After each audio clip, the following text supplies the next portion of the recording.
As the rain gently falls around you tonight, settle into a comfortable position, breathe slowly, and allow the sound of the storm to guide your mind into a place of calm. Before we begin, I'd love to know where you're watching from. What city, state, or country are you listening in right now? And what time is it for you as you drift into this story? Let me know in the comments. I read every single one. And if you enjoy peaceful true crime stories told slowly, softly, and without fear, please like this video and subscribe so you don't miss the next nighttime mystery. Tonight, we explore a case that has fascinated investigators, hikers, writers, and quietly curious listeners for more than 20 years. A mystery wrapped in silence, independence, and a spirit that refused to be ordinary. It's the story of a young woman whose disappearance seemed almost poetic. Not violent, not chaotic, but strangely calm, like the steady rain you hear now. This is the story of Leah Roberts. The girl in the blue dress. A dreamer. A wanderer. A free spirit who seemed to live in rhythm with the world around her. And a woman whose final known journey left more questions than clues. Leah was 23 when she vanished. 23, and already carrying the weight of loss that many people don't experience until much later in life. Her mother had passed away. Then her father. And somewhere in the quiet space between grief and healing, she began searching for something deeper, something beyond routine, beyond explanation, and maybe even beyond the life she knew in North Carolina. But Leah wasn't a tragic figure. Not at all. She was described as bright, warm, spontaneous, the type of person who could make a last-minute decision to drive across states simply because the sunrise looked a little too beautiful to ignore. She loved writing, photography, long drives, and the idea of discovering herself someplace far from home. Her friends often said she carried an energy that felt both peaceful and electric, like she was meant to wander. And in March of 2000, that's exactly what she did. What makes this story so captivating, and so quietly haunting, is not just that Leah disappeared. It's how she disappeared. Not into danger. Not into chaos. But into an almost serene mystery. A mystery that begins with her packing her Jeep, leaving a letter behind for her sister, and driving west toward the mountains, forests, and open skies of the Pacific Northwest. She didn't tell anyone exactly where she was going. She didn't leave a trail of fear or desperation. She left with purpose. As if she was following something only she could feel. Along this journey, Leah was seen smiling, laughing, writing in her journal, and wearing her favorite blue dress. The one her friends said matched her spirit perfectly. She stopped for coffee, chatted with strangers, admired the landscapes, and soaked in the quiet freedom she had been craving for years. And then, just as peacefully as she began her trip, she seemed to vanish. Her Jeep was later found in the forest, overturned, abandoned, and surrounded by untouched personal belongings. No footprints. No signs of struggle. No panic. Just silence, as if the forest had swallowed her story whole. This case draws listeners in not because it's frightening, but because it's gentle. Soft. Unsettling only in its calmness. There are no villains in the shadows. No dramatic chase. No moments of terror.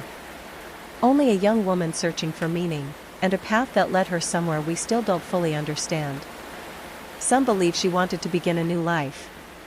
Others think she may have wandered deeper into the woods, following a moment of clarity or inspiration. And others believe she intended to return, but nature had different plans.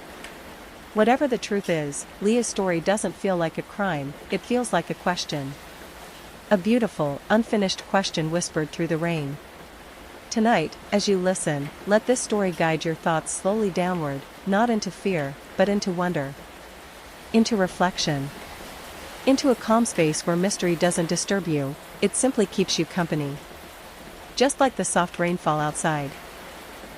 The disappearance of Leah Roberts isn't a tale of violence. It isn't a nightmare. It is the story of a young woman searching for healing, connection, and purpose. And maybe, in some ways, she found exactly what she was looking for. So as we begin this journey together, Keep breathing slowly, let your shoulders relax, and allow your mind to drift into the world Leah stepped into all those years ago.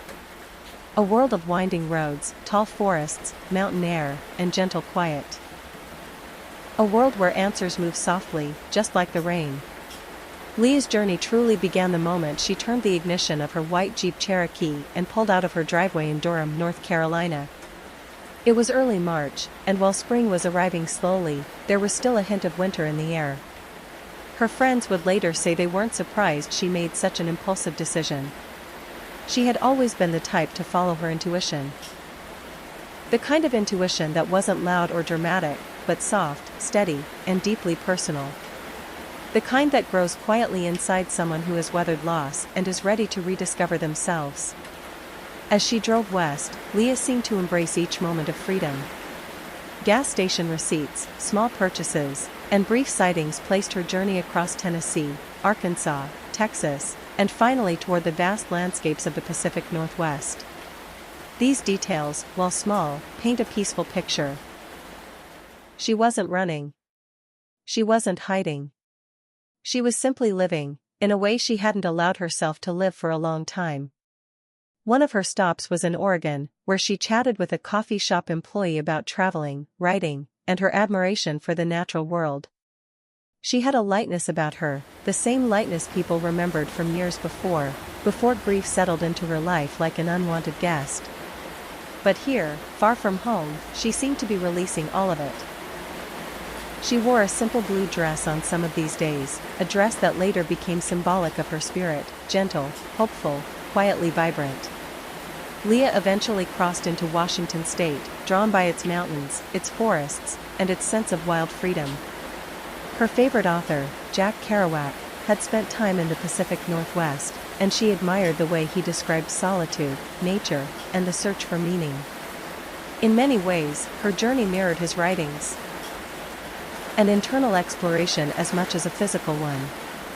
The last confirmed interaction Leah had with anyone was at a gas station in Bellingham, Washington.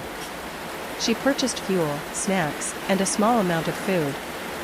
The clerk remembered her clearly because she seemed cheerful, relaxed, and completely at ease.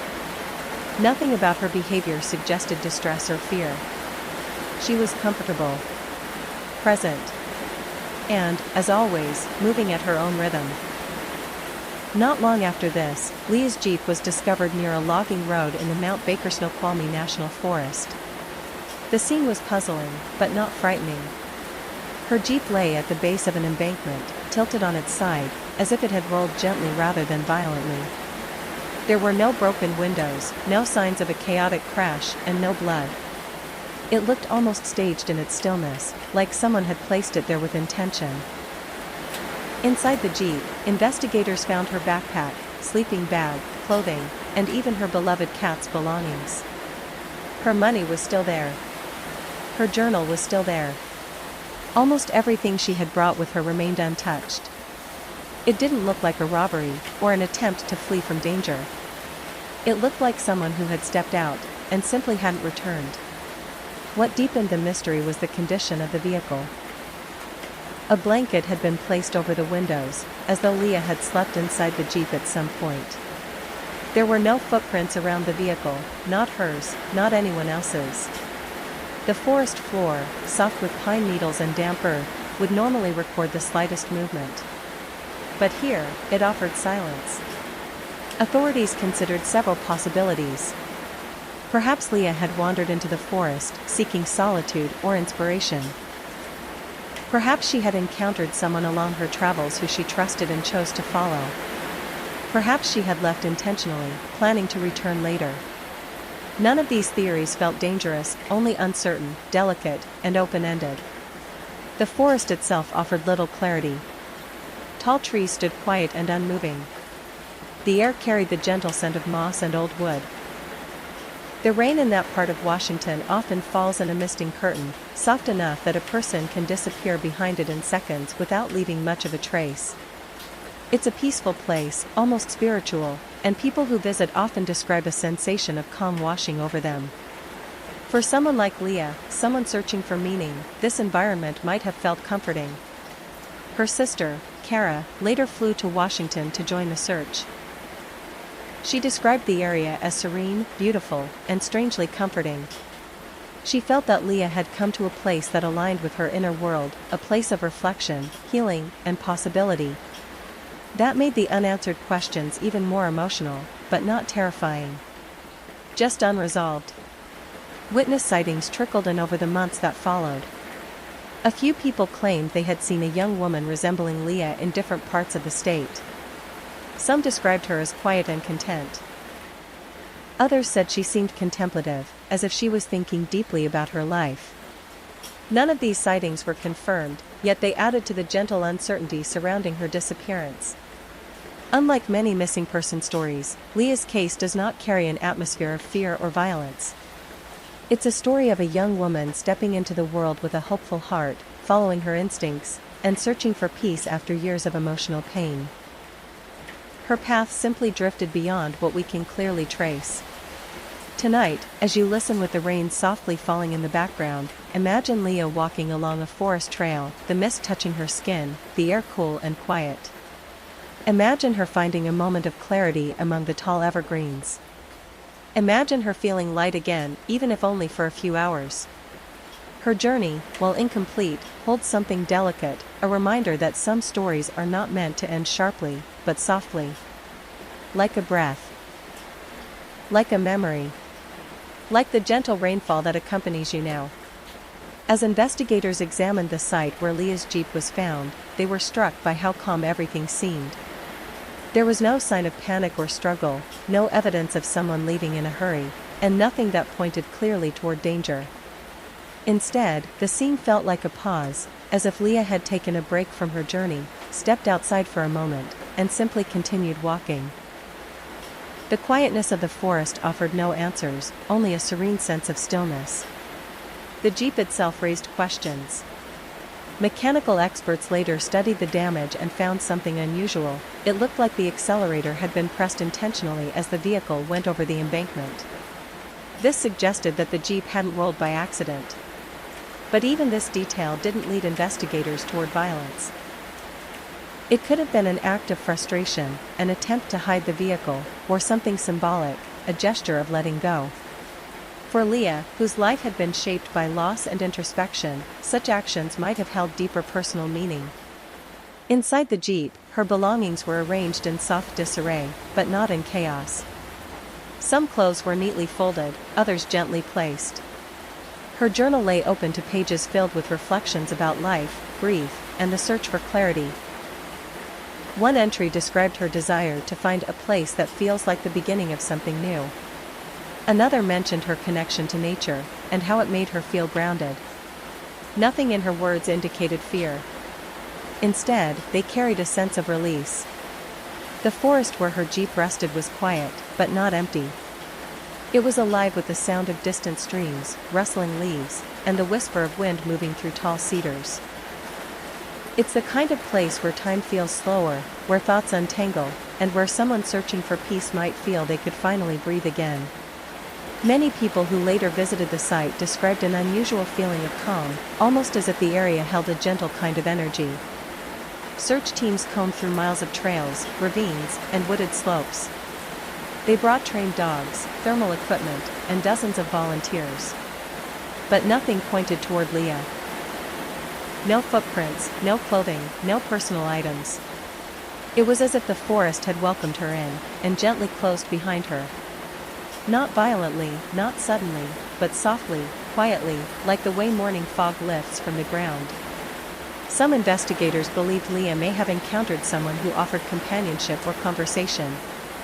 She was friendly, open, and trusting in a cautious but genuine way. It's possible she met another traveler or hiker with whom she shared a moment of connection. But again, there's no evidence that such an encounter ended in harm. Only silence. Other theories suggested that Leah may have walked deeper into the forest, seeking a place to sit, reflect, or rest. The Pacific Northwest has an almost spiritual quality, moss-covered logs, beams of light filtering through branches, and a sense of quiet so deep it feels like a blanket. People who experience emotional transitions often feel drawn to places like this. They come not to disappear, but to find clarity. One of the most compelling aspects of Leah's story is the letter she left for her sister before she began her trip. It wasn't a farewell letter. It wasn't a note of distress. It was warm, hopeful, and filled with love. She spoke about embarking on a personal journey, about healing, and about finding herself again. Her words carried intention, not despair. This letter is part of what makes the case so peaceful, even in its mystery. Leah wasn't lost in life. She wasn't running from danger. She was searching for meaning, connection, and understanding.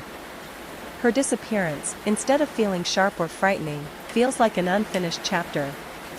Friends who knew Leah said she had always been a wanderer at heart. She loved spontaneity.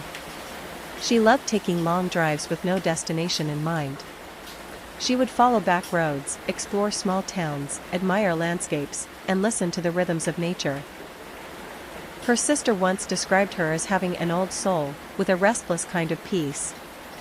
Those who met her felt something gentle about her presence, something thoughtful and observant. Her interest in Jack Kerouac also played a quiet role in her journey. She admired the way he wrote about freedom, loneliness, and the beauty of solitude. His book The Dharma Bums described the mountains of Washington in vivid detail, and Leah had often spoken about wanting to see them. His words painted a picture of simplicity and spiritual exploration, something she deeply connected to. So when she disappeared into a landscape that mirrored the writing she loved, it felt strangely fitting. Not in a tragic way, but in a poetic one. As though she had been following a path she felt drawn to, even if no one else could fully understand it. Over the years, tips continued to surface. Some hikers reported seeing a young woman who resembled Leah on trails near Bellingham. Others mentioned someone matching her description living quietly in small coastal towns. None of these sightings were confirmed, but they contributed to a sense of openness, the idea that her story wasn't closed, but gently ongoing. Her sister, Kara, has always spoken about Leah with warmth and hope. She believes her sister was searching for something beautiful, something grounding. And though the uncertainty is painful, she holds on to the idea that Leah found a moment of peace on her journey, even if only briefly. For many people who listen to her story, especially at night, with the rain softly falling, the case becomes less about disappearance and more about reflection. It's a quiet reminder of how deeply people can feel the need for change. How sometimes the heart leads us toward places that offer comfort, healing, and a sense of belonging. Leah's journey is one of solitude, introspection, and gentle mystery. Not darkness. Not fear. Just the soft, lingering question of where her steps carried her after she left her jeep beneath the trees. And in that question, there is stillness, the same stillness that helps guide you into rest tonight. As the search for Leah continued, investigators began piecing together the final known steps of her journey. Each detail they uncovered painted a portrait not of a woman in danger, but of someone moving thoughtfully, almost meditatively, through the world. Even the smallest pieces, receipts, brief interactions, the way her belongings were arranged, suggested calm, intentional choices. It was as though Leah had set out not to escape life, but to rediscover it. One of the most intriguing clues was the state of her personal items. Her jewelry, money, clothing, and journal were all left behind in a way that didn't feel abrupt. Her travel bag wasn't dumped or torn through, instead, it seemed simply placed, as though she planned to return to it.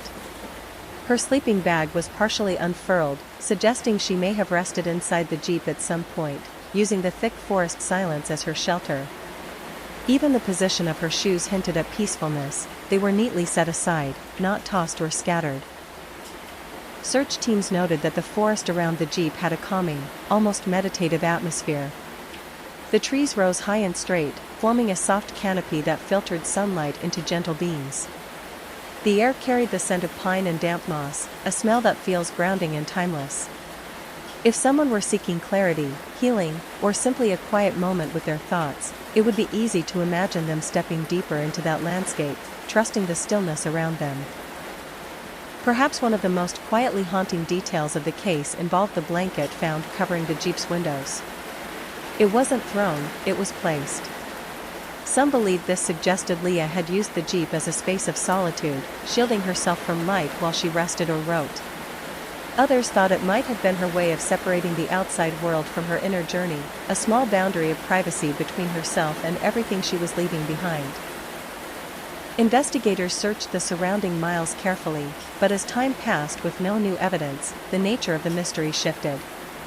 Instead of feeling like a case that needed solving, it began to feel like a personal chapter of Leah's life, one that simply had no final page available to us. The absence of any signs of distress or violence made many reflect on the possibility that Leah found a moment of comfort or meaning out there among the trees. What added to this feeling were the letters she'd written before leaving. Not goodbye letters. Not farewell messages. But gentle notes filled with love and reassurance. Leah expressed gratitude for her family, admiration for her sister, and excitement about the journey ahead of her. Her tone wasn't dark or burdened, it was hopeful. She wrote about wanting to feel alive again, and about seeking a place where her thoughts could settle into peace. She even mentioned dreaming of mountains, forests, and long, quiet drives. Some of Leah's friends spoke about how deeply she had been affected by her mother's passing years earlier. It wasn't that she lived in sadness. Leah was vibrant, creative, and often joyful, but she felt life more intensely than most people. She noticed the small things, the fleeting moments of beauty, the way sunlight looked through a window, or how a melody could change a mood. She carried these observations with her, letting them guide her decisions. So when she set out on her journey, it didn't surprise those who knew her. It felt consistent with her spirit, a gentle, exploratory step toward understanding herself more fully. During the weeks that followed her disappearance, several witnesses came forward with possible sightings. One bartender in Oregon reported seeing a woman alone, reading a book and sipping tea. Another person claimed to have spoken with a woman resembling Leah who was camping near a small river. These reports couldn't be confirmed, and they varied in detail, but all described someone calm, quiet, and reflective. None depicted fear. None suggested danger. The descriptions felt almost like echoes, faint impressions of someone drifting through the world at her own pace. Even investigators commented on how unusual the case felt. Most missing person investigations are driven by urgency, by visible clues and clear timelines. But Leah's case wasn't like that. It felt soft, subtle, almost meditative. There were no sharp corners, no violent fragments, no clear path of distress.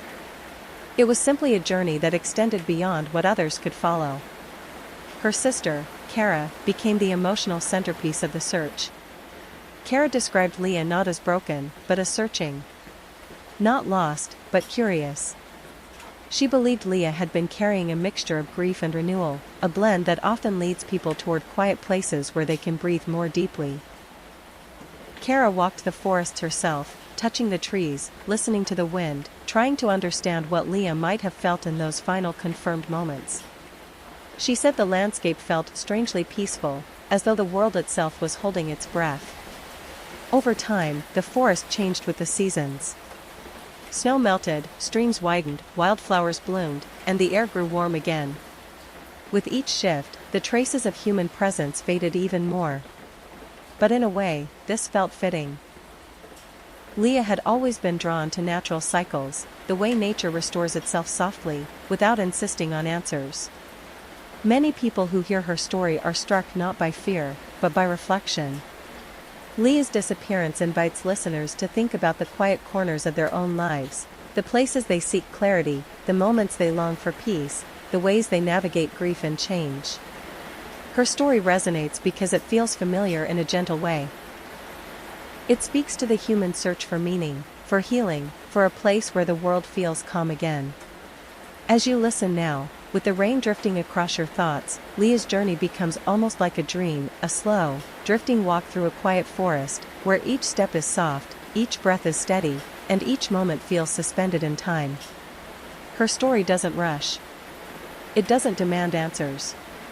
It simply moves like the rain itself, falling easily, softly, and peacefully into the night. As investigators slowly pieced together the fragments of the evening, they began focusing on the one thing that never lied: physical evidence. Human memory could shift, stories could change, but fibers, footprints, fingerprints, and the silent witness of time had their own language. The detectives worked quietly, almost methodically, going over each segment of the scene as if they were reading a long, complicated book, one written in details most people never notice in daily life. They examined pathways, the entry points, the layout of the home, and the positioning of each object. Nothing appeared chaotic in the living space, which was unusual. In many cases, a struggle left behind signs, overturned furniture, items knocked off shelves, or an object out of place. Here, however, everything seemed deliberately calm, almost staged. A subtle sense of design flowed through the rooms, the way picture frames were aligned, the way pillows on the couch were placed with a kind of symmetry, the way the lights were dimmed evenly. It didn't feel lived in, it felt arranged. When detectives encounter a scene like that, a quiet tension builds. Too perfect is its own kind of warning. It suggests intention. It suggests someone wanting to send a message. They checked the doors and windows, running gloved fingers along the edges, searching for scratches or pry marks. Nothing. It was as if the house had been sealed from the inside. That alone raised an important timeline question. If no one broke in, then who was allowed in? Or who already had access? The officers moved next to the kitchen, where the faint smell of something recently cooked hung in the air. Not fresh, but recent enough that it still lingered. They didn't yet know if it was connected or not. Sometimes the smallest domestic details carried meaning. A pot sitting in the sink. A mug on the counter. A dish rag folded neatly beside the stove. Each detail whispered the same thing: someone had gone through routines, someone had stood here, someone had spent time preparing, or pretending to prepare, for a normal evening. But the investigators were trained to look beyond surface normalcy. They tested the pot for prints. They checked the mug. Everything felt strangely clean. Too clean. Almost as though someone had wiped things down, not aggressively, but with a subtle touch, enough to remove what mattered while leaving behind the illusion of an everyday moment. In the hallway, they paused again. The soft hum of the home's heating system echoed faintly, and the narrow corridor felt unusually quiet. Sometimes silence in a home communicates more than noise. The detectives followed the corridor until they reached the main bedroom, where the atmosphere shifted again. Inside, the room looked undisturbed at first glance, but a trained eye noticed what casual observation missed. The blankets were pulled back in a way that didn't match the usual pattern of someone simply getting out of bed. The sheets were creased in inconsistent directions. A faint indentation in the carpet near the bedside suggested someone had stood there for longer than a moment. Patterns of weight distribution on soft flooring can reveal more than footprints. They hint at hesitation, at pacing, at decision-making. The investigators took their time with this room. Bedrooms often tell the deepest truths. They checked the nightstand, flipping gently through the pages of a book left open, as if someone had been reading. Notes or receipts tucked between pages sometimes hold timelines. But here, there was nothing. The page seemed deliberately chosen. Not random, yet not personal. A small jewelry tray held a few items that appeared untouched. Rings, earrings, a necklace arranged in a way that suggested the person who lived here was organized, thoughtful. But one empty space on the tray caught their attention. A missing piece. Jewelry often carries emotional value. People tend not to remove one piece and leave the rest unless something interrupts them. The detectives documented everything in quiet whispers, their voices softened by the presence of the unknown. The stillness inside the home felt layered, like walking through the echoes of events that had already passed but still hung in the air. Moving further into the scene, they examined the closet. Clothes were arranged with care, dresses grouped by color, jackets lined up by length, shoes placed neatly in rows. But a single hanger sat empty, slightly askew. That detail didn't scream for attention, but it called for questions. Which item was missing? Was it taken intentionally? Did it have significance? As they collected samples, their focus turned toward the bathroom. Bathrooms often hold clues in the smallest forms: water spots, steam residue, towel placement. Here, everything seemed tidy, yet a detective noticed that the mirror had been wiped recently. Not just cleaned, but wiped. A faint streak pattern hinted that someone had passed a cloth over it, possibly to remove something. Why would someone wipe a mirror late into the evening? Or at all? Another detective gently opened a cabinet door. Inside, toiletries sat in perfect alignment: perfumes, lotions, hair products. Each bottle facing forward. Familiar order. But one bottle was placed slightly out of line, shifted just enough to draw the eye. When items are moved, even subtly, it can point to searching, grabbing, or hurried movements. As the minutes became hours, investigators began piecing together the rhythms of the scene. A house that appeared peaceful, yet carried subtle signatures of disturbance. A space that looked orderly, yet revealed micro-signs of manipulation. A timeline built from impressions rather than confessions. Outside, the world remained unaware of the complexity taking shape inside this quiet home. Neighbors walked their dogs, cars passed slowly, and porch lights flickered on as the evening continued its calm descent. But inside, truth was being assembled quietly. Investigators understood that cases like this weren't solved through dramatic revelations, they were solved through patience. Through noticing the crease in a blanket, the misaligned hanger, the wiped mirror, the empty jewelry slot, the silence that held more weight than words. Step by step, detail by detail, they gathered the threads that would eventually lead them closer to understanding what happened, who was responsible, how the event unfolded, and why. And in the middle of this quiet unraveling, the home itself stood as the final witness, holding its secrets until detectives were ready to see them. As the investigators continued moving through the home, the atmosphere seemed to shift in small but meaningful ways. It wasn't dramatic, but rather a kind of quiet realization settling over them, an understanding that this place held a deeper story than what its outward calm suggested. Each room whispered a piece of that story, and the detectives listened with patience, letting the details speak at their own pace. When they returned to the living room, one investigator paused near a small rug positioned neatly in front of the couch. It was a soft, woven piece with subtle patterns. To an untrained eye, it would look perfectly normal, but the detective crouched down, running a gloved hand along the fibers. The rug was slightly shifted, just a few inches off from where it should have been based on the faint outlines in the carpet beneath. That shift indicated movement. Someone had stepped there, possibly pivoted, or maybe dragged something across it. Little details like that were sometimes more revealing than dramatic signs of struggle. They suggested purposeful movement.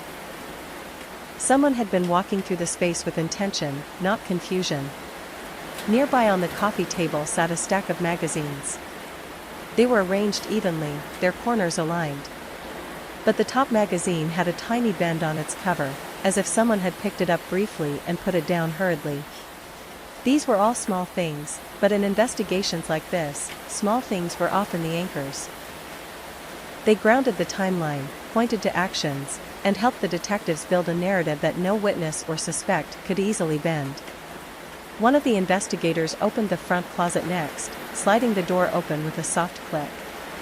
Inside, coats hung in a neat row. Each was clean, pressed, and evenly spaced. But one coat was missing. An empty hanger dangled in its place, swaying slightly. When the detective touched it, it moved more freely than it should have, suggesting it had only recently been disturbed. The absence of that one coat raised questions. Was it taken by the victim? The suspect? Or was it removed to disguise something, perhaps fibers or traces that could have revealed more than the suspect intended? They documented it carefully. Moving deeper into the hallway again, the detectives returned to the small guest room they had passed earlier. It was a simple space. A bed, a dresser, a lamp, and a single window. Nothing seemed out of the ordinary at first, but as they walked around the room, one of them noticed something near the windowsill. A faint smudge, almost invisible unless the light hit it at the right angle. It looked like the impression of fingertips or the side of a hand. Someone had braced themselves or pressed against the sill. It wasn't a full fingerprint, just a soft disturbance that hinted at someone standing there, looking out. Had the person been waiting for someone to arrive? Or checking to make sure no one was nearby? The thought lingered quietly between the detectives. They photographed the area, knowing that even faint impressions could guide future steps. The dresser drawers were checked next. Inside, clothes were folded neatly, but one drawer had a slightly different feel. The clothes in that drawer looked recently disturbed, folded but not in the same crisp style as the others. When people rush, they don't refold clothes with the same precision. A shirt was upside down, a sweater slightly misaligned. These subtle inconsistencies mattered. The investigators didn't react with urgency or excitement, they simply noted each detail with calm precision. Their work required this kind of steadiness, especially in cases where the truth was layered in quiet signs rather than loud evidence. Later, as they moved toward the back of the house, they found a small office. The room was lit by a desk lamp casting a soft glow over neatly arranged papers, a pen holder, and a closed laptop. Nothing was scattered or messy. Yet a single drawer on the desk had a keyhole, and no key in sight. That drawer being locked instantly drew their attention. Locked drawers usually held things people didn't want readily accessed: personal letters, documents, notebooks, or items with emotional or legal weight. The detectives photographed the drawer and noted its position but didn't attempt to force it open yet. They preferred to approach such things with authorization and care, understanding that patience often preserved evidence far better than speed. A small bookshelf stood beside the desk, filled with novels, reference books, and a few journals. One journal, slightly larger than the others, had a thin layer of dust missing along its edge, as if it had been removed recently. When they gently pressed the open pages, they found a blank interior. No writing. Yet the spine gave away that it had been opened multiple times. Why would someone repeatedly open an empty journal? Was something kept inside? Had something been removed? Questions continued forming quietly, like small waves reaching shore. The detectives stepped back after documenting the office and made their way toward the laundry room. It was a compact space with a washer, dryer, and a basket of neatly folded towels. Again, everything seemed almost too perfect. The machines were spotless, the counter wiped clean, and the detergent bottles perfectly aligned. But the detective noticed something near the edge of the sink. A single drop of water, dried but still visible. That suggested the tap had been used recently. The sink itself was dry and clean, which was odd. When people use sinks in a hurry, they don't always wipe them down carefully afterward. Here, someone had taken the extra step. Investigators stopped again. They took note. Step by step, the picture of the evening grew clearer, not through confessions or dramatic revelations, but through the language of the space itself. A moved rug. A missing coat. A wiped mirror. A shifted book. A locked drawer without a key. The home wasn't chaotic. It wasn't violent. But it was curated. Adjusted. Managed by someone who wanted the surface to appear calm while quietly hiding what mattered most. And detectives knew that truth always surfaced, not in bursts, but in gentle, patient layers. As the detectives stepped away from the laundry room, their quiet observations began forming a loose but meaningful outline in their minds. The house didn't feel abandoned, nor did it feel genuinely lived in that day. It felt prepared. Spaces that should have shown natural traces of everyday life were, instead, carefully curated. And in true crime cases, that kind of tidiness often spoke louder than any sign of chaos. Moving down the hall, they entered the dining area. The table was set with placemats and a small decorative candle in the center. Nothing dramatic, nothing alarming. But the candle wick told another story. It had been lit recently. The slightest residue of soot clung to the tip, fresh enough that it couldn't have been from days earlier. Someone had used it the night before, or maybe even the morning of the disappearance. But why light a candle in the middle of an otherwise untouched room? One detective leaned closer, examining the faint circle left on the glass holder. Heat expands glass just slightly, and when it cools, it leaves a delicate internal fog. This one still had that ghostly layer. It suggested warmth that had only recently faded. Again, the detail was logged. Near the dining room window, the curtains hung straight, but the blinds behind them were uneven. One slat was lifted higher on the right side, almost like someone had peeked out quickly. Not a careful, slow adjustment, but a hurried one. When someone lifts blinds gently, they settle evenly. When someone yanks them up with tension or nervousness, a single slat sometimes stays stubbornly crooked. And this one was exactly that. They photographed it quietly before moving on. In the kitchen, the smell was faint but distinct, a trace of lemon cleaning solution. The counters gleamed, the sink was dry, and the stovetop had a polished sheen. One of the investigators ran a gloved hand across the stainless steel surface. No dust. No fingerprints. Just a freshly cleaned feel. Kitchens rarely stay spotless for long. Especially in homes where people come and go, cook, make drinks, or leave mugs around. But here, everything had been reset. Inside the refrigerator, the detectives found something subtle but telling. Several items sat neatly arranged: milk, juice, a few containers of food, but one container was out of place. It had been pushed toward the back, its lid slightly askew. Inside was a meal that appeared only half-eaten. The timestamp on the container sticker from a local cafe showed that it had been purchased the day before. If someone had eaten it recently, they hadn't finished. And they hadn't thrown it out. Small actions reveal state of mind. Unfinished meals often reflect hurried interruptions. As they closed the fridge, the soft hum of the motor filled the otherwise silent space. Silence always settled thickly in crime scenes.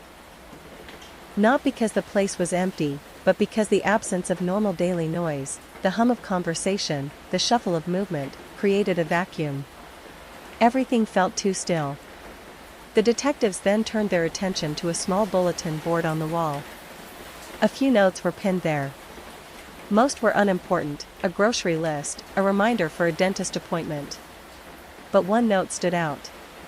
It was written in a different handwriting style, larger letters, uneven strokes. It simply read, "Call me when you get home." It wasn't signed. No date. No context. Just a simple, unfinished direction. That note meant someone expected communication. Someone expected the person who lived here to return. And when they didn't, the note became a quiet echo of a conversation that never happened. Moving toward the back door, the detectives noticed that the lock mechanism had faint scratches near the keyhole. Not deep gouges, and not the kind created by forced entry. Instead, they looked like the marks left when someone tries to lock or unlock a door quickly, key scraping slightly, hands shaking, perhaps in stress or urgency. The doorframe showed no damage, but the tension around the lock suggested someone had either rushed to leave or rushed to secure the house. Both possibilities created different storylines. Outside the back door was a small patio. Detectives stepped out carefully. The air felt different, open, cooler, carrying light sounds from distant traffic and rustling leaves. On the patio table sat a single mug, overturned. Rain had washed through recently, leaving tiny droplets on its surface. But when the detective picked it up, they noticed the inside was clean. Too clean. Someone had rinsed it before setting it outside, intentionally or accidentally knocking it over later. A chair on the patio was angled oddly, not pushed in, not pulled out. Just angled slightly toward the yard, as if someone had sat there and stood abruptly. Footprints were faint in the softened dirt below. Not clear enough to identify shoe patterns, but visible enough to suggest movement. One set led toward the grassy area near the fence. Another returned toward the door. The detectives followed the faint impressions until they ended near a small corner of the fence. That part of the fence had a subtle bend at the bottom board. Not broken, just pushed inward slightly, as if someone had leaned against it or used it to steady themselves. They documented it all before heading back inside. By this point, the house painted a portrait, not of violence, but of interruption. Nothing was shattered. Nothing was aggressively overturned. Instead, everything felt paused.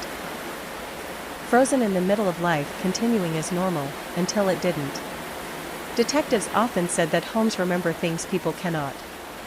And this home was remembering tension, quiet movements, quick adjustments, and careful attempts to hide or control something. Back inside, they reached the central hallway again. This time, rather than examining individual rooms, they stepped back and looked at the house as a whole. It was neat. It was orderly. But it was also tense.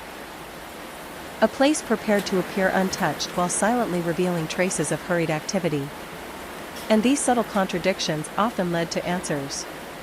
The detectives knew they were close to understanding the flow of events, not through confessions or dramatic evidence, but through the quiet truth of the environment. And as they prepared to dig deeper, they understood that houses like this rarely offered their secrets all at once. They revealed them gently, carefully, one quiet detail at a time. As the detectives continued their methodical examination, the house itself seemed to hold its breath. Each creak of the floorboards, each faint echo of movement, became a soft marker of human presence long past. In true crime investigations, the subtle interplay between a person and their environment often tells more than words ever could. Every item, every placement, every faint impression in dust or carpet whispered secrets that demanded careful attention. Returning to the living room, the detectives noticed something they had overlooked before, a small stack of letters on the side table. Most were routine, bills, bank statements, postcards. But at the very bottom, partially hidden beneath the others, was a single envelope, yellowed slightly at the edges. It had no return address and was unsealed. The handwriting was delicate, rounded, and consistent with someone taking their time. There was no rush in the pen strokes, only careful thought. This letter alone drew their attention. They carefully lifted it and examined the interior. Inside was a short message, a reminder to keep going, no matter how small the steps. No signature. No date. No explicit reference to the recipient. Yet the sentiment resonated softly with the overarching story, someone guiding or encouraging another quietly, in their own space, without ceremony or urgency. It was these quiet gestures that began forming a narrative. The environment did not shout. It did not demand attention. Instead, it spoke in muted tones, suggesting intention, patience, and careful deliberation. And while there was still uncertainty about events, there was a rhythm to it, a pattern that could be traced in small, almost imperceptible details. The detectives moved toward the staircase leading to the upper level. Each step creaked faintly, marking their presence against a house otherwise steeped in silence. Upstairs, they found bedrooms and personal spaces that, at first glance, seemed mundane. Yet upon closer inspection, each space carried subtle signs of someone moving purposefully, managing appearances, and controlling the narrative of their own presence. Drawers were closed just so, clothing folded with intent, personal items placed carefully to create the impression of ordinary order. In one of the bedrooms, they discovered a small diary tucked between two hardcover books. Its cover was worn, but the pages inside were pristine. At the very back, a few entries had been added hastily, sentences beginning and ending abruptly. Lines spoke of wandering, of finding clarity, and of following the faint guidance of instinct. The language was deliberate but unfinished, leaving a sense of suspended thought, a window into the mind of someone deeply introspective, searching, and determined to maintain control over their choices. Returning downstairs, the detectives focused on the kitchen again. While previously noting the pristine counters and clean appliances, they now saw small variations in the alignment of utensils, the angle of a cutting board, and the position of a coffee mug left near the sink. These details, seemingly insignificant alone, when observed in context, contributed to a larger picture, someone moving carefully, but perhaps with a lingering urgency that left subtle traces behind. Near the doorway leading to the garage, they observed faint scuff marks on the threshold. Nothing dramatic, nothing violent. But it was enough to suggest movement of a small or light object. possibly pushed or shifted in a way that didn't require brute force. These soft impressions, repeated in various locations, indicated intention, but not aggression. They painted the picture of a person taking precise, deliberate actions within familiar spaces. Outside, the detectives briefly stepped into the backyard again, letting their eyes sweep across the familiar small garden. The damp earth, fresh from a light drizzle, captured faint impressions once unnoticed. Footprints indicated a brief pause near the garden bed, a subtle turn toward the fence, and then a return toward the house. Each movement was minimal, unhurried, yet purposeful, small acts that suggested attention to detail, observation, and possibly reflection. In the corner of the backyard, a discarded notebook rested partially under a bush, its cover damp from the rain. Opening it revealed a series of sketches, abstract lines, small symbols, diagrams that seemed like visual notes or personal meditations. While not immediately interpretable, the sketches suggested an ongoing internal dialogue, a means for the individual to process thoughts visually rather than verbally. The presence of this notebook reinforced the narrative emerging from the home itself, a person deeply engaged with their environment, thoughtful, deliberate, introspective, and intent on leaving minimal external evidence of their inner life. As the detectives methodically documented these observations, they began to step back and consider the home holistically. Each room, each space, each subtle displacement contributed to an overarching story. The house didn't speak in dramatic outbursts. It communicated in soft layers. Small gestures, minimal alterations, and almost imperceptible movements formed a cohesive narrative when seen together. By late afternoon, the initial sweep of the house had been completed. The team reconvened, discussing observations without urgency, without speculation. Each finding was placed in context, each subtle trace noted and interpreted carefully. They didn't need dramatic gestures or overt clues. The quiet, consistent details. The alignment of items, the faint scuffs, the precise folding of clothing, were guiding them toward understanding the rhythm of the events. Even without immediate resolution, the detectives could sense the story forming, a person navigating their world with mindfulness, a measured approach to both space and personal action, and an intricate awareness of presence. The mystery remained, yes. But the calm, ordered narrative suggested someone who sought control, peace, or perhaps understanding within a life filled with personal challenges and decisions. As the rain continued to fall outside, softly pattering against windows, the house seemed to hold a gentle echo of its occupant. Not chaos, not panic, not aggression, but intention, reflection, and quiet motion. And in this quiet, layered rhythm, the detectives found the subtle truths that would guide the next phases of their investigation, helping them move closer toward understanding the events that had unfolded within this carefully managed, yet profoundly revealing space. As the detectives moved through the home for a second detailed review, they began to notice the rhythms of movement that the space itself seemed to preserve. Each room had a subtle signature, like a quiet story captured in stillness. The living room, once seeming ordinary, now revealed delicate patterns, a slight indentation in the rug by the sofa, suggesting someone had paused there, the tilt of a small lamp, hinting at its recent use, and a single magazine, edges slightly bent, placed atop a neat stack. The kitchen, too, held layers of quiet activity. A faint stain on a counter hinted at a previous spill, now partially cleaned, as though someone had tried to erase traces but left an echo behind. The faucet handle showed tiny fingerprints under bright examination light, almost invisible, yet telling of someone turning the tap without thought to concealment. These small, subtle movements added texture to the story, painting the portrait of someone deeply meticulous yet naturally human. Moving to the bedrooms, the detectives observed something almost imperceptible in the central bedroom, a folded piece of clothing tucked beneath the bed. It wasn't hidden in a secret compartment, merely placed slightly off-center. Its location suggested a deliberate attempt at order, yet with a touch of urgency or distraction. Perhaps it had been set aside quickly, then left in that position without concern. Such small details allowed the investigators to trace habits, movement patterns, and emotional states without ever needing words from the occupant.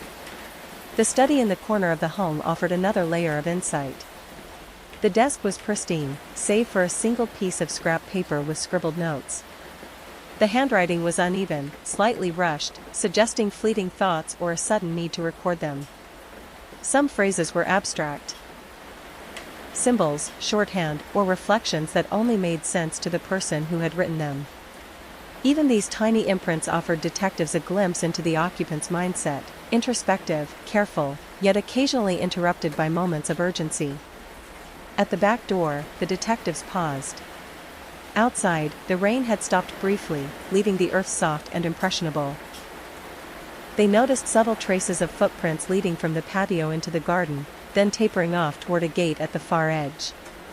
These were not hurried or erratic prints. They were deliberate, measured, as though someone had taken slow, purposeful steps into the open space, pausing perhaps to look back, or simply to feel the rain against their skin.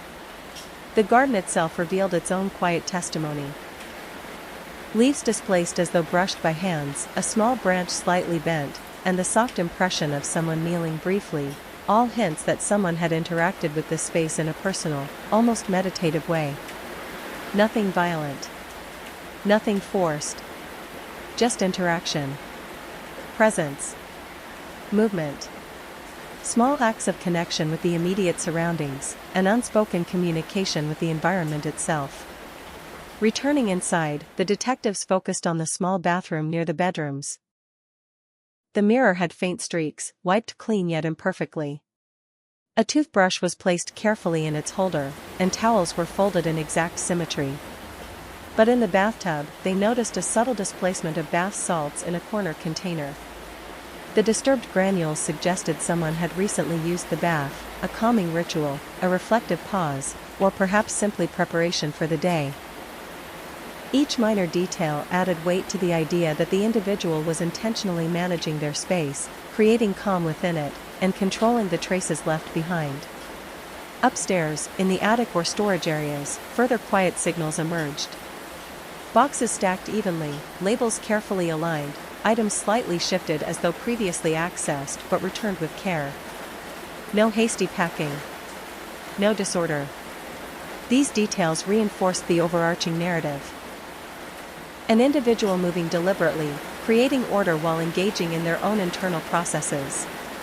Even the smallest deviations, slightly crooked labels, bent corners, subtle scuff marks, told stories of fleeting attention, of intention blended with human imperfection.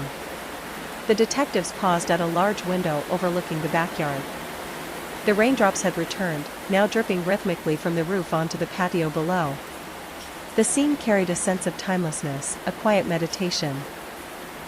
One of the officers remarked softly that the space seemed alive, as if it remembered events in layers that the human eye often missed.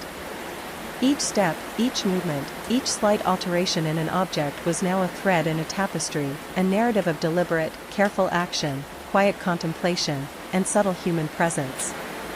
While the mystery of what ultimately happened still lingered, the house itself had spoken volumes. Its silent language conveyed a story of intention, mindfulness, and careful decision-making. Every small trace, the footprints, the shifted items, the gently disturbed surfaces, formed a coherent picture of someone navigating their environment with thoughtfulness. The narrative wasn't dramatic, violent, or fearful. It was reflective, controlled, measured. As the day faded into evening, the detectives stepped back once more. They looked at the home as a whole, considering the interplay of spaces, objects, and traces. The story wasn't about chaos or fear, it was about subtle movements, deliberate choices, and the quiet signatures left by a thoughtful individual. And while questions remained unanswered, the rhythm of the environment provided a sense of clarity, a steady guide to understanding behavior, choices, and the essence of presence. The rain continued to fall outside, now softer, almost whispering against the roof and windows. Its rhythm matched the gentle pacing of the home, echoing the quiet introspection that the space seemed to hold. For anyone listening, imagining this scene with rain sounds in the background, the sense of calm is palpable. There is no panic, no terror, only careful observation, thoughtful action, and the echo of life moving in measured, deliberate ways. And so the story continued. layer by layer, detail by detail, observation by observation. Each small act, each subtle mark, each faint trace contributed to the overarching narrative. Not a story of fear, but one of quiet, reflective human presence.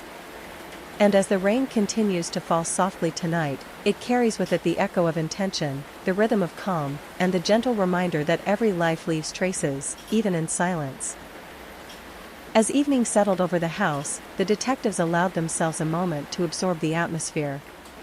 The soft patter of rain on the roof created a steady, soothing rhythm, echoing gently against the windows. It reminded them of the subtle clues scattered throughout the home, small details that spoke softly but clearly of the occupant's presence and intentions. Each object, each slight displacement, formed a language of its own, a quiet testimony of careful movement and deliberation. In the living room, the detectives noted again the subtle variations they had previously documented: the magazine on the coffee table, slightly bent at the corners, the indentation on the rug where someone had paused, the lamp tilted by just a fraction. It was a quiet reminder that life leaves its marks, even when it moves slowly, deliberately, or in reflection. Nothing chaotic. Nothing violent. Just traces of intention. The kitchen, too, offered further insight. A single coffee cup remained on the counter, faint traces of condensation marking its previous placement. The sink had been wiped, yet faint water droplets remained near the edges. The stove surface gleamed under the soft glow of overhead lighting, polished to remove fingerprints or smudges. And yet, the imperfections were there: tiny scratches, subtle misalignments, the faint residue of use. These details formed a rhythm, a map of human presence woven into the ordinary. Moving toward the bedrooms, the detectives focused on the personal spaces. The central bedroom, calm and tidy, held subtle indicators of activity: the slightly shifted blanket on the bed, the partially open journal tucked under a pillow, the single piece of clothing folded and placed carefully aside. Each item suggested a balance of routine and disruption, a controlled environment touched briefly by action, thought, and movement. It spoke of someone navigating space deliberately, responding to circumstance, and leaving behind evidence of careful attention. Upstairs, the attic and storage areas revealed additional patterns. Boxes stacked neatly, items slightly displaced, labels aligned but occasionally crooked. These small irregularities told the detectives that someone had interacted with the space thoughtfully, accessing objects as needed while maintaining outward order. Even the subtle dust lines, slightly broken along edges of shelves, contributed to a narrative of presence, rhythm, and quiet engagement. Returning downstairs, the detectives focused on windows and doorways. The front door showed faint scuff marks near the threshold. The back door, slightly ajar, revealed footprints leading into the garden. None were hurried or chaotic, each impression was measured, deliberate, reflecting intentional movement. The rain had softened the ground outside, making traces both visible and fleeting, a reminder that evidence is sometimes temporary, ephemeral, like memory itself. The backyard, calm under the falling rain, held its own quiet story. Leaves were displaced gently, a branch bent slightly from a touch, and the impression of someone kneeling or pausing near the garden bed. No violent interference, no hurried escape, just interaction. Quiet observation. Deliberate engagement. Each small act formed part of a larger pattern, creating a subtle map of behavior that complemented what the detectives had observed inside. Near the patio, a tipped-over chair and a single mug caught the detective's attention once more. The mug, rinsed but knocked over, suggested both care and sudden action, perhaps someone setting it down in a reflective pause, then stepping away without noticing the angle. The chair, slightly rotated, marked a brief moment of occupancy, a pause in a longer sequence of movements. Together, these details contributed to a story not of violence, but of life interacting gently with the environment. Inside, the detectives returned to the study. Papers had been shifted slightly, a single sheet marked with pen strokes, abstract symbols, diagrams, perhaps fleeting thoughts or reflections. Each stroke, each line, hinted at contemplation, introspection, and deliberate thought. Nothing threatening. Nothing hurried. Just observation and recording of the inner landscape. By now, the detectives could perceive the overarching rhythm of the home. Each space, from the living room to the garden, carried subtle evidence of mindful presence. The occupant moved deliberately, interacted with their surroundings thoughtfully, and left small, interpretable traces without chaos or fear. In many ways, the house itself became a mirror of the occupant's state of mind, calm, introspective, controlled, and reflective. As night deepened and the rain continued, the detectives paused one last time. They stepped back, allowing the house to speak in its entirety. Each minor detail, the shifted blanket, the faint fingerprints, the bent branch, the tipped mug, formed a cohesive picture, an individual navigating life carefully, leaving traces that reflected both thought and intention. The home, now fully examined, told its story in whispers rather than shouts, in subtle patterns rather than overt actions. And for anyone listening now, with the soft sound of rain accompanying the story, the scene transforms into a gentle meditation. There is no terror here, no sudden chaos. Only movement, observation, reflection, and the quiet, deliberate interactions of someone seeking clarity, balance, and presence. The rhythm of the house mirrors the rhythm of thought itself, slow, measured, and attentive. Each detail, each trace, each small shift in the environment invites reflection. On human presence, on intention, on how ordinary actions leave impressions that outlast the moment. And in the soft, steady rain, there is a sense of continuity, a feeling that the world remains gentle, even as mysteries unfold quietly around us. The detectives knew the story was far from finished, yet the house itself had revealed much. Every object, every footprint, every subtle sign of movement provided insight into patterns of behavior and thought. And while questions still lingered, the rhythm of the investigation, combined with the rhythm of the environment, created a narrative that was both calm and compelling, a story that could be followed, piece by piece, in its quiet unfolding.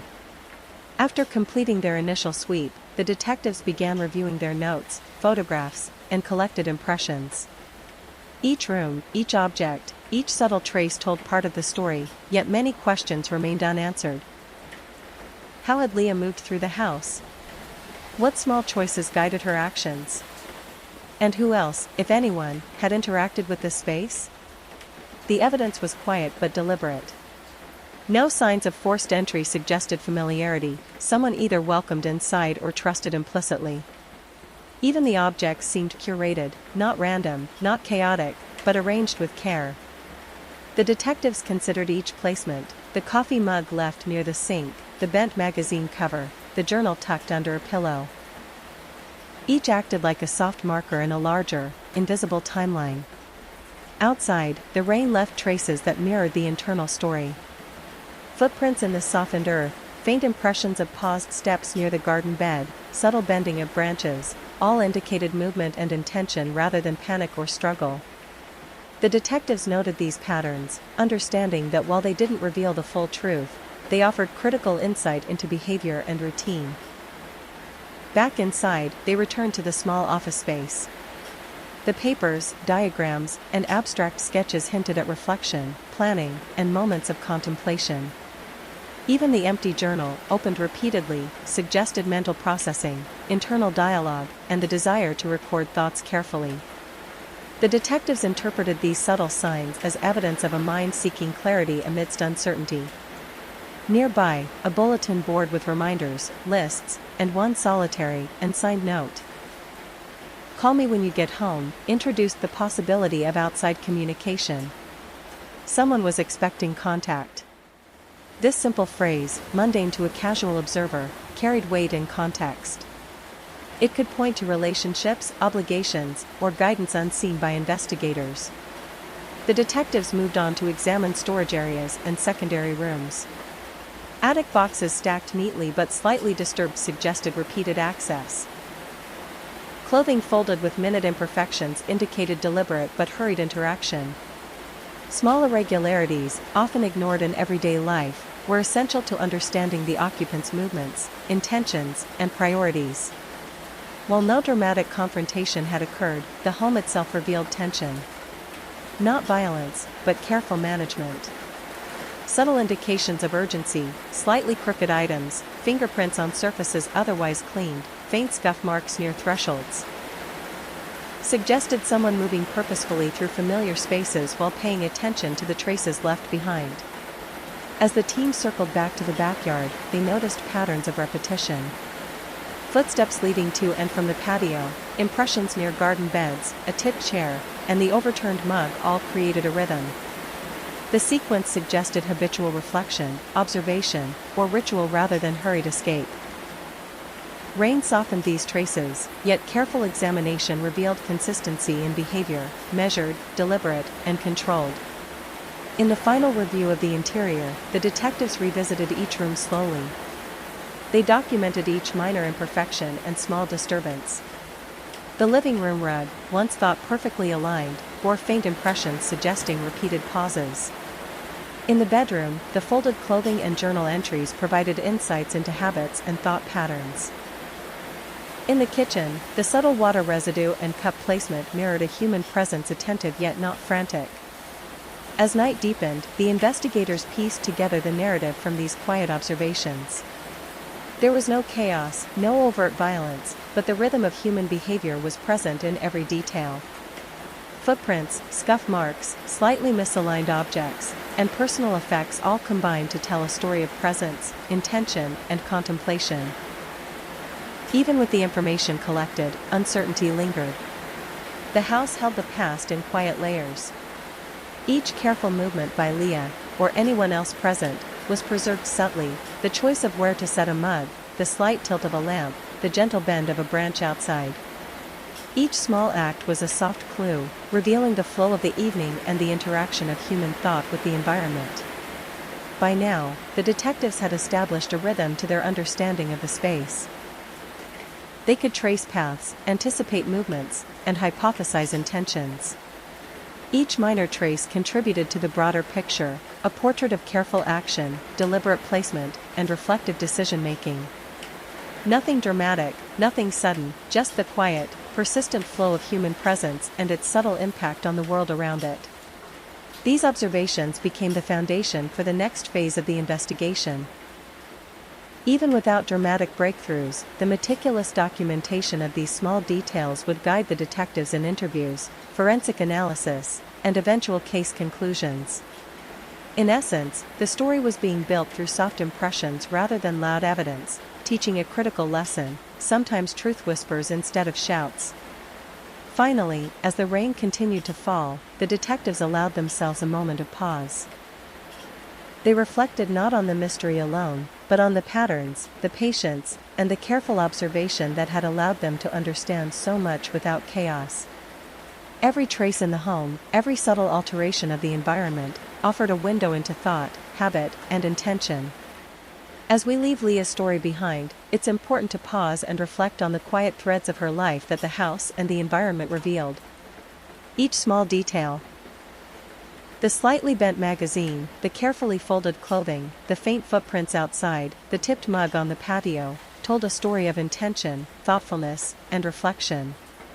These subtle traces remind us that human presence often leaves gentle echoes, even in moments of uncertainty or mystery. Leah's journey was not marked by chaos or noise, but by deliberate movements, careful choices, and the soft rhythm of someone navigating her world thoughtfully. The environment preserved these patterns, allowing us to glimpse the flow of her life, her habits, and her quiet reflections. Even in the face of unanswered questions, the narrative of her space speaks volumes. Life is measured in small actions, repeated patterns, and the mindful attention we give to our surroundings. For listeners, this story offers more than mystery. It is a meditation on observation, presence, and patience.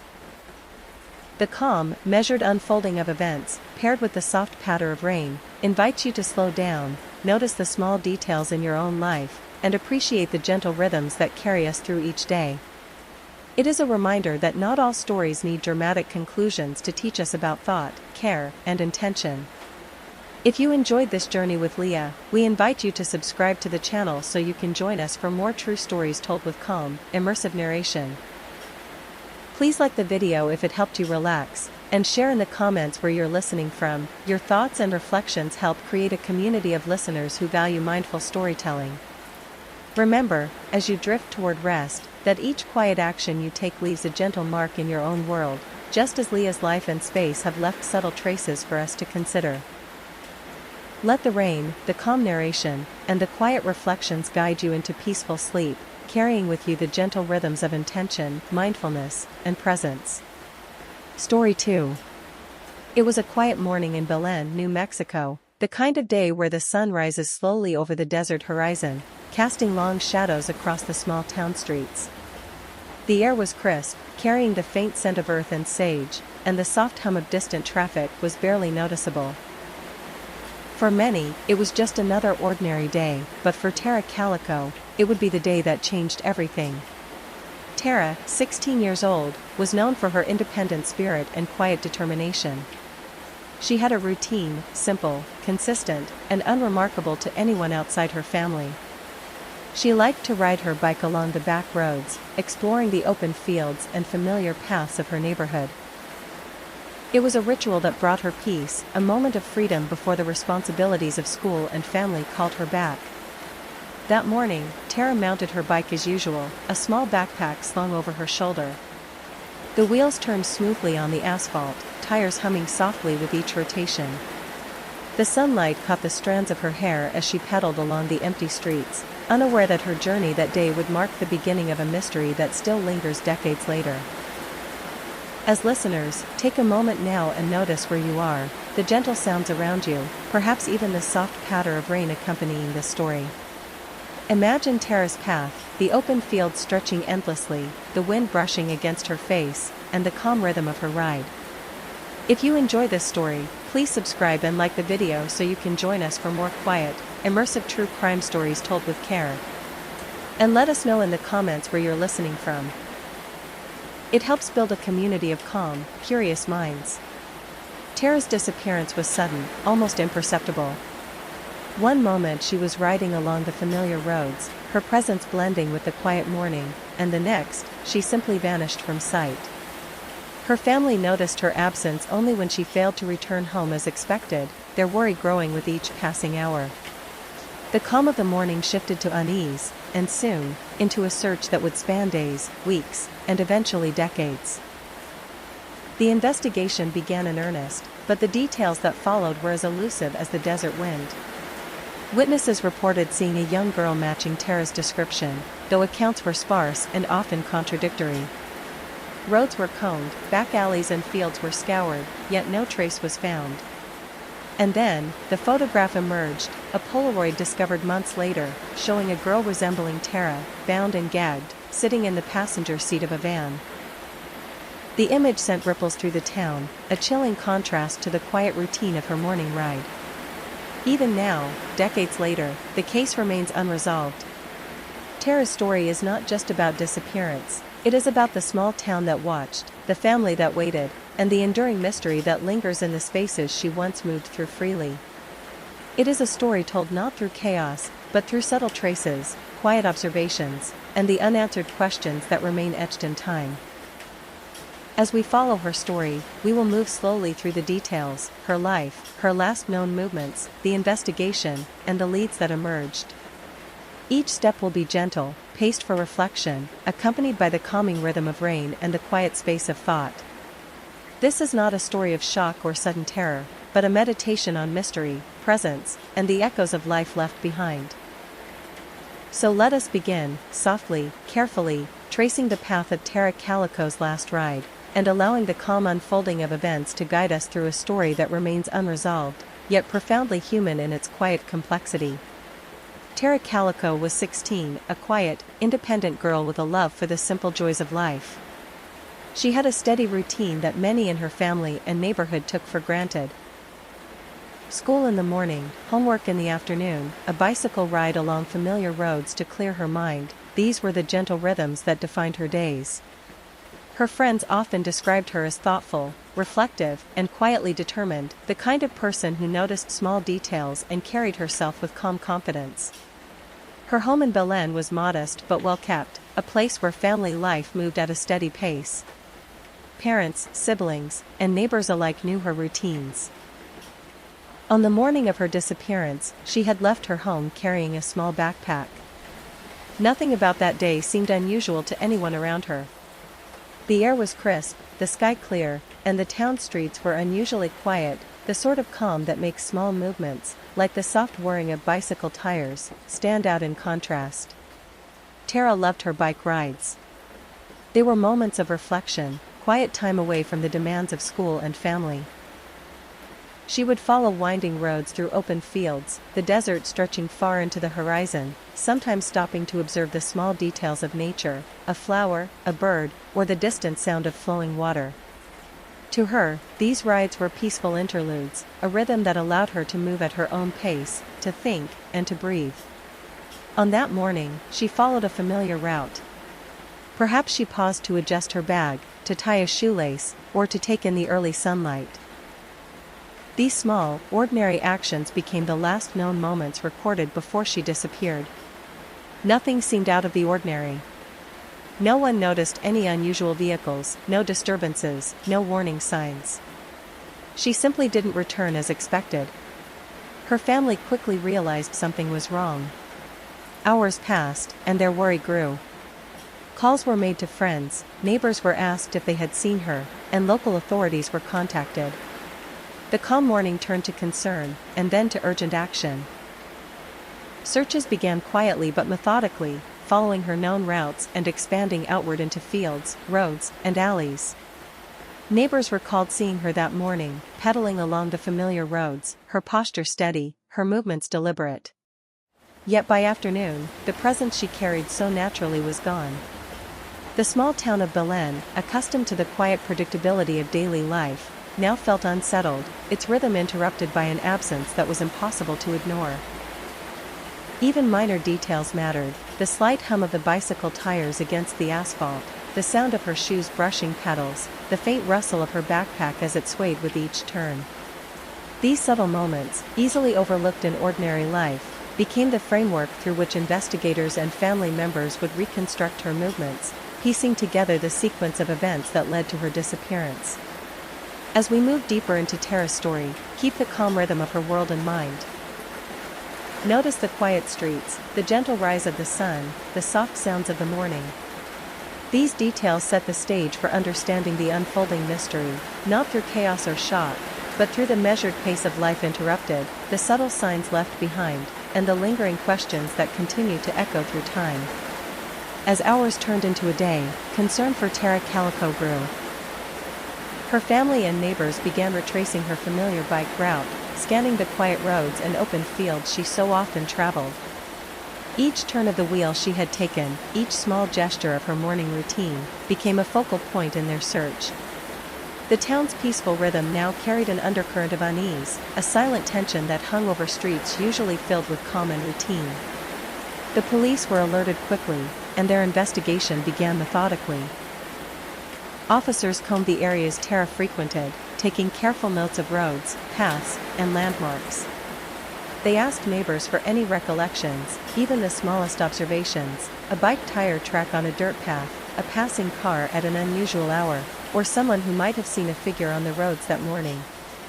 Every minor detail was recorded, catalogued, and examined, forming the first fragile threads of a story that was still largely unseen. Among the early clues were reports from local residents who believed they might have seen Tara riding her bicycle, though descriptions varied slightly. Some recalled a young girl pedaling steadily along the familiar back roads, others thought they saw her pause to adjust her backpack or glance around at the quiet landscape. No one could say for certain what had happened after those moments. The normalcy of her morning ride now felt haunting, as if the calm had been lifted by an invisible hand, leaving only questions in its place. Weeks later, a discovery would send chills through the community. A Polaroid photograph surfaced, showing a young woman resembling Tara, bound and gagged, sitting in the passenger seat of a van. Though the image's authenticity was debated, its existence cast a shadow over the investigation, suggesting possibilities that went beyond a simple disappearance. Yet even in the presence of this evidence, the story remained incomplete, fragmentary, and, importantly, unsolved. The investigation also focused on Tara's bicycle. Its whereabouts, last seen along her familiar route, became a crucial piece of the puzzle. Officers examined the paths she might have taken, noting tire impressions, nearby landmarks, and subtle signs in the environment that could indicate a pause or unexpected encounter. Even minor observations, like the way the morning light fell across a turn in the road, became important, giving context to movements that otherwise might have gone unnoticed. Investigators conducted interviews with family, friends, and neighbors, piecing together Tara's habits, personality, and regular routines. Every answer, every observation, no matter how small, helped create a map of her world. Through these accounts, a picture emerged of a girl both cautious and confident, someone who observed her surroundings carefully yet moved with calm independence. Her absence now left a void in that measured rhythm, one that investigators were determined to understand.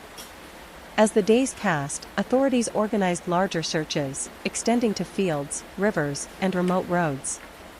Helicopters scanned from above, dogs sniffed along trails, and officers moved deliberately through the landscape. The town, once quietly predictable, now existed in a state of heightened awareness, where every sound, shadow, or movement became a potential clue. Despite the exhaustive efforts, Tara remained missing. And yet, the subtle details persisted: impressions on a dirt path, the gentle sway of trees near her route, and the faint echoes of her last known presence. These quiet traces, paired with careful observation, provided investigators with a framework. Small, methodical pieces forming the foundation of an enduring mystery. As you listen now, imagine the calm morning Tara rode through, the soft hum of bicycle tires, and the gentle rhythm of her journey. Notice the quiet roads, the stillness of the desert, and the way subtle details can tell a story as clearly as any loud event. This is the rhythm of the investigation, slow and deliberate, guiding us through the first crucial steps in understanding Tara Calico's disappearance.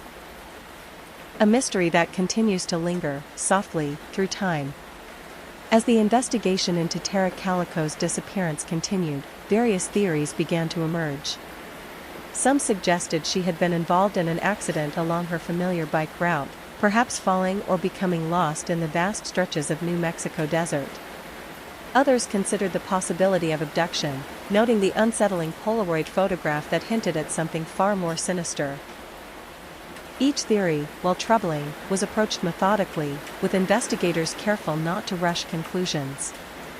Witness reports were collected, some more credible than others.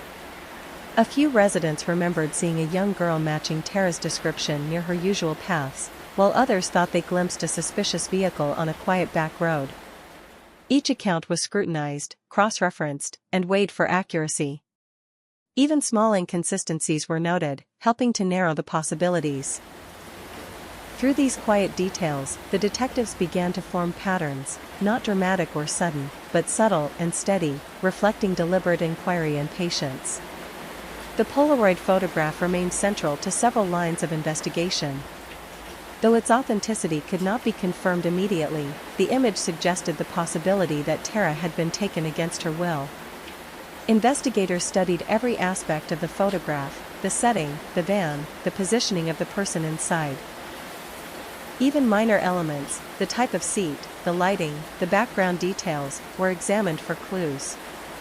In this way, something that might seem like a single, striking moment became part of a careful, methodical puzzle.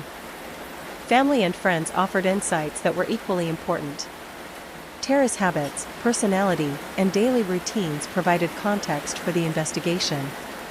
They described her as cautious yet independent, someone unlikely to stray far from familiar paths without reason. This helped focus searches on likely routes, areas she may have paused, or spaces where she might have encountered someone unexpectedly. The detectives used these observations to map the possibilities, constructing scenarios with attention to detail rather than assumption. Other leads emerged over time: tips from the public, reports of suspicious behavior, and small pieces of evidence collected in the surrounding area. While many leads ultimately went nowhere, each was carefully considered.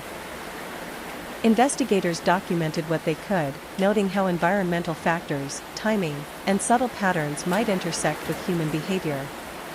Even failed leads added to the overall understanding, creating a slow, deliberate map of possibilities. Throughout the process, the calm, methodical approach became essential. There was no rush, no need for dramatic reactions, just steady observation, careful analysis, and an understanding that truth often emerges quietly. Every footprint, every altered path, every minor observation became part of the narrative, providing insight into the circumstances surrounding Tara's disappearance. As you listen now, imagine the quiet streets, the soft hum of tires on asphalt, the gentle sway of trees near back roads, and the patient work of investigators piecing together subtle patterns. Even in the absence of clear answers, the rhythm of careful attention offers clarity, allowing us to follow the story step by step. The theories and leads, while varied, converge in one important truth: Tara Calico's disappearance remains unresolved, yet the search continues through steady observation, methodical investigation, and the persistence of those who remember her.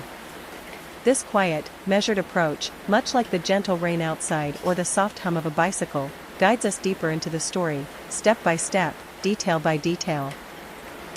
As days turned into weeks, and weeks into months, the disappearance of Tara Calico remained a haunting presence in the small town of Belen.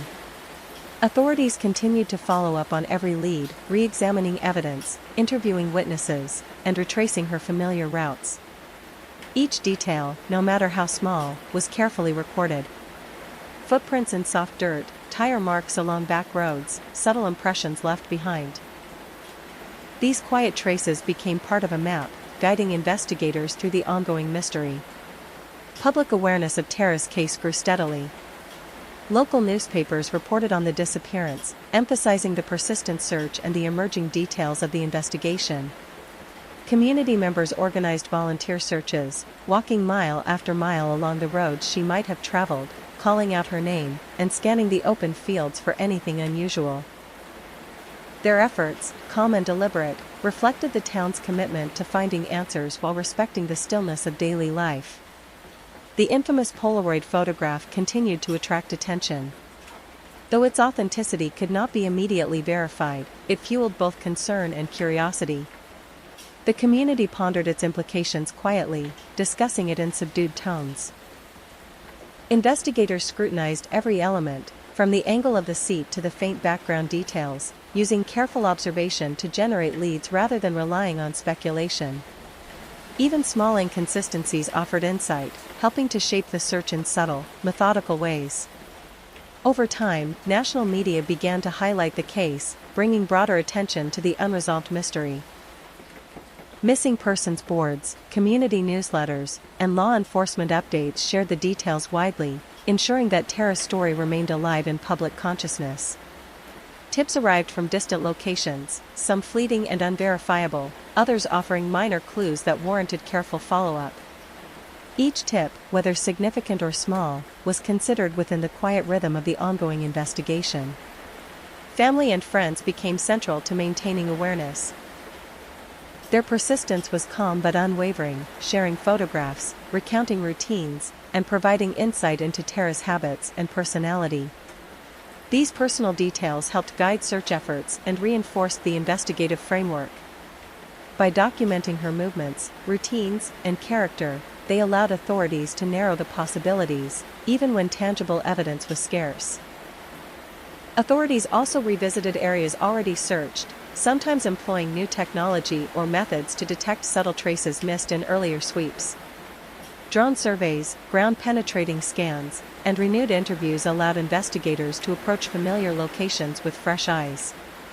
This patient, methodical approach reflected the understanding that the quiet, often overlooked details could be the key to understanding Tara's disappearance. Throughout this extended period, the community maintained a watchful yet reflective stance. There was no panic, only careful attention, ongoing curiosity, and the slow, deliberate hope that small clues might eventually lead to clarity. The soft rhythm of investigation mirrored the quiet streets Tara had once pedaled along, a calm persistence that refused to let the story fade. Even decades later, the case remains unsolved. Yet the enduring investigation, combined with public and familial engagement, creates a narrative of quiet determination. Every footstep retraced, every small lead followed, and every subtle observation documented contributes to an ongoing understanding of her disappearance.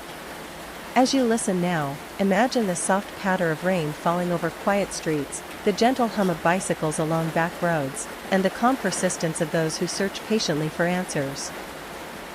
The story is not only about mystery, it is about patience, reflection, and the quiet rhythm of human determination. The public's involvement, the investigators' careful work, and the family's unwavering commitment all merge into a narrative that teaches observation, persistence, and hope, even amidst uncertainty. Despite decades of careful investigation, Tara Calico's disappearance remains unsolved. The roads she once rode, the familiar back alleys and open fields, continue to hold quiet secrets. Investigators, family members, and volunteers alike have pieced together fragments of evidence, retracing paths and following leads, yet the full picture has remained elusive. In the stillness of the desert, answers linger just out of reach, a reminder that not all mysteries are resolved quickly or neatly. The Polaroid photograph, a haunting symbol of uncertainty, remains a focus of discussion. While debates continue about its authenticity, it underscores the ambiguity of the case and the careful scrutiny required in understanding each clue. Even in the absence of definitive answers, each observation, each recollection, each subtle trace contributes to a deeper awareness of the circumstances surrounding her disappearance. The quiet accumulation of details forms a story, though incomplete, that speaks to presence, intention, and patience. The impact on Tara's family has been profound yet measured. Their daily lives carry the weight of uncertainty, yet they continue to honor her memory through thoughtful reflection, community engagement, and persistent advocacy. Each effort, whether public or private, contributes to the ongoing narrative, ensuring that Tara's story is not forgotten. The town itself, once ordinary and predictable, carries a subtle resonance of her absence, reminding everyone of the fragile nature of life and the importance of mindful attention to the small details that define our existence. In considering the unsolved nature of the case, it becomes clear that mystery is often found not in sudden events, but in quiet interruptions to routine. Tara's disappearance was sudden, yet the investigation has unfolded slowly, methodically, like the soft drip of rain collecting on leaves or the gradual turning of shadows over familiar streets. Each step forward, each review of evidence, each new recollection contributes to understanding, even if answers remain incomplete. For listeners, this reflection invites a calm meditation on human presence, memory, and the subtle ways in which life leaves traces. Just as investigators pieced together the quiet signs of Tara's movements, we too can notice small details in our own environments and moments. These gentle observations can foster mindfulness, patience, and reflection, turning a story of uncertainty into an opportunity for calm awareness. Even decades later, the story continues to teach lessons beyond the specifics of the case. It reminds us that persistence, attention, and careful observation are powerful tools. That the smallest details, a bent magazine, a tire impression, a faint footprint, can speak volumes when approached with care and thoughtfulness. And that even unresolved mysteries have value, offering insights into human behavior, the passage of time, and the quiet rhythms of life interrupted. As the rain falls softly outside, imagine the empty streets, the open fields, and the gentle hum of a bicycle once pedaling along a familiar path. Let the calm, measured progression of events guide your thoughts. Observe the quiet presence of those who search patiently, the meticulous work of investigators, and the enduring hope that every subtle clue might eventually lead to clarity. In this reflection, the unsolved nature of Tara's disappearance becomes not a source of anxiety, but a gentle meditation on patience, awareness, and the quiet persistence of human attention. As we come to the close of Tara Calico's story, it is important to pause and reflect on the subtle, quiet threads that shape her journey. Tara's life, her routines, and the small traces she left behind remind us that human presence often resonates in gentle ways, even in moments of mystery. The soft hum of her bicycle tires, the faint impressions on dirt paths, and the patterns of her familiar routes all speak quietly of intention, thoughtfulness, and the ordinary rhythms of daily life. Though her disappearance remains unresolved, the story carries lessons beyond the specifics of the case. It invites us to observe carefully, to notice the small details that might otherwise go unnoticed, and to appreciate the patience required when answers are slow to emerge. The investigative process, meticulous and deliberate, reflects this same mindfulness. Each footprint, each whispered recollection, each subtle clue adds depth to the narrative, showing that understanding often emerges gradually, piece by piece. For Tara's family and community, the years have been filled with quiet perseverance. Their reflection, their continued search, and their efforts to share her story with the world have kept her memory alive. Even in uncertainty, hope endures. This gentle persistence mirrors the soft cadence of rain falling on quiet streets. The same rhythm that now accompanies the story as you listen. For listeners, this story is an invitation to calm reflection. Let your thoughts move slowly, like the measured turns of Tara's bicycle along those open roads. Consider the ways in which small, deliberate actions leave lasting impressions, and how mindfulness can transform even moments of mystery into lessons of awareness, patience, and presence. If you found value in this story, we invite you to subscribe to the channel so you can join us for more quiet, immersive true crime stories told with care. Please like the video if it helped you relax, and share in the comments where you're listening from. Your participation helps create a community of calm, thoughtful listeners who enjoy gentle storytelling. As you drift into rest, imagine the soft rain, the empty roads, and the gentle rhythm of Tara's journey. Let the calm flow of this story guide your thoughts into stillness. Even without resolution, there is meaning in observation, in patience, and in remembering those whose lives touch the world in quiet, enduring ways. The story of Tara Calico is not only about a disappearance, it is about the power of careful attention, reflective thought, and the soft, persistent hope that even the smallest traces can reveal a path forward. Allow this reflection to settle with you as you rest, carrying the calm, measured cadence of the story into your sleep, and letting the gentle rhythm of life, observation, and memory guide you into peaceful slumber.